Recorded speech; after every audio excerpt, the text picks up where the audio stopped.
Je m'appelle Victor, j'ai 26 ans, j'habite à Bonny-sur-Meuse dans les Ardennes et je suis fondateur de l'association La Repousse, qui est une association qui vise à transformer nos paysages en plantant et en entretenant des haies champêtres via de grands chantiers festifs.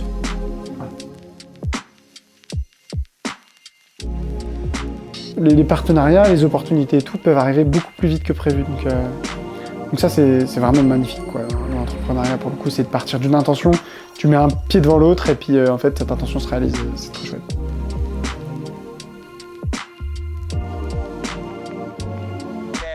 L'oseille, parce que c'est la pierre angulaire de beaucoup de choses, en fait. Pour que le projet survive, il faut de l'argent. Pour que moi-même, je puisse mener mon projet à bien, il me faut de l'argent à titre perso. Enfin voilà, l'argent est la pierre angulaire de tout. Et l'année 2026 va être marquée par un focus oseille.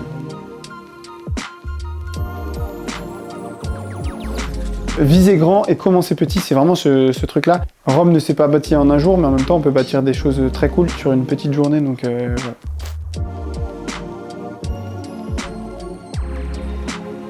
C'est globalement un des milieux, l'entrepreneuriat, où j'ai vu le plus d'ouverture d'esprit. C'est-à-dire qu'il y a des gens avec des projets très très différents, et rarement on les juge sur leurs projets, quoi. J'ai fait un nombre d'études différentes, à la fois globalement dans l'environnement. J'ai vécu dans un écolieu, dans ce qu'on appelle un écolieu, pour développer ce qu'on appelle un mode de vie écologique et expérimenter ce mode de vie.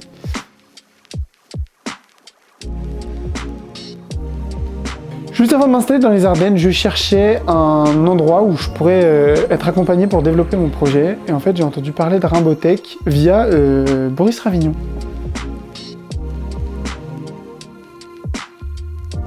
Eh bien, l'accompagnement de Rimbotech m'a, à titre perso, énormément aidé sur plusieurs aspects.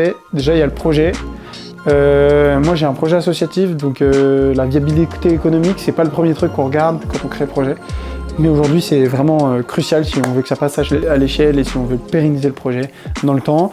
Et donc, là-dessus, ça me challenge beaucoup, Rimbotech, et j'avance beaucoup à ce niveau-là. Mais ça me challenge sur tous les aspects un peu structurants du projet, même sur la cohérence. Au départ, c'est qu'au moment où j'ai créé La Repousse, je me suis rasé la tête. Et en fait, c'est quelqu'un qui m'a proposé ce nom, m'a dit « Mais c'est génial l'histoire qu'il y a à faire avec la repousse écologique et la repousse de tes cheveux !» Et donc voilà, c'est d'abord une histoire de cheveux, la repousse. Moi, ce que j'ai le plus appris, c'est que globalement, si tu veux progresser dans quelque chose, il faut que tu concentres un maximum d'énergie. Moi, c'était avant tout l'envie d'impact, hein. C'est parce que je voulais avoir un projet à impact, c'est ça qui m'a poussé à entreprendre.